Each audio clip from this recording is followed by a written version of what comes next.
સુરત શહેરના લાલગેટ વિસ્તારમાં રહેતા પરિવારના 3 સભ્યોના મૃતદેહો તેમના જ ઘરમાંથી મળી આવવાના કેસમાં હાલ પોલીસ તપાસમાં ચોંકાવનારા તથ્યો સામે આવી રહ્યા છે।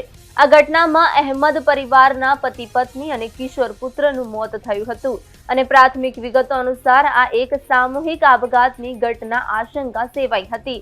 જો કે મામલે પોલીસના જણાવ્યા મુજબ પ્રાથમિક તપાસ ગેસ લીકેજ અથવા અન્ય અકસ્માતજન્ય કારણો હોઈ શકે છે। ડીસીપી રાઘવ જૈન પીસીમાં જણાવ્યું છે કે આ ઘટનાની હાલની પ્રાથમિક તપાસમાં અમે મૃતદેહોની તપાસ કરી, જેમાં ત્રણેયના મોઢામાંથી ઝાક નીકળતો જણાયો હતો। જે મામલે અમે ફોરેન્સિક એક્સપર્ટ સાથે વાતચીત કરી।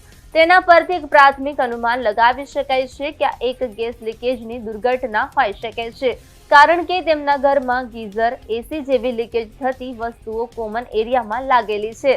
સાથે જ જ્યારે અમે રૂમમાં પ્રવેશ કર્યો તો અમને થોડું ગૂંગળામણ જેવું અનુભવાયું હતું, જેથી આ કોઈ દુર્ઘટના હોઈ શકે છે।